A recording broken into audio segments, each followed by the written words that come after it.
ఎక్కడ లేదు బీజేపీ అంతటి ఉన్నది బీజేపీ. కానీ నేను ఏదో డైలాగ్ కొట్టాలి కాబట్టి అట్లా. ఏది మీ పప్పు కోసం నువ్వు మెప్పు కోసం అబ్బా డ్రైవింగ్ బాగుంది కానీ పప్పు మెప్పు కోసమే ఈ ప్రాంతం చేసిన. అది కాదు అసలు గుంటనక్కలందరూ నా కింద ఎసరు పెడతారు, నా సీటు కింద ఎసరు పెట్టి బాంబు పెట్టి లేపేటట్టున్నారు. ఇంకా పోయాడ మొత్తం కంప్లైంట్లు ఇస్తా ఉంటారు. కొత్త మేడం వచ్చింది, ఆమెకు అన్ని ఉండే లేని అని చెప్తారు. ఆమె పోయి ఆ పప్పు చెప్తాడు. ఆ పప్పు ఏం చెప్తాడు అసలు ఇక నన్ను అడగడు, పక్కన వాళ్ళు అందరు అడుగుతాడు, వాళ్ళ ముచ్చట్లు వింటాడు. పరిస్థితికి ఇట్లున్నది, ఏం చేద్దామో అర్థమైతలేదు.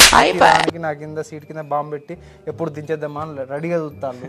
కాబట్టి అర్థం కాక ఏం చేయాలని పరిస్థితి అర్థం కాక పోయి ఇక మొన్న మీటింగ్ మాది కాంగ్రెస్ మీటింగ్ అయితే అలా మొత్తుకున్నా, బీజేపీని అడుగు ఆల్రెడీ ఉన్నారు వాళ్ళు. కాకపోతే వాళ్ళు ఖుషి సప్పలు కొడతారు.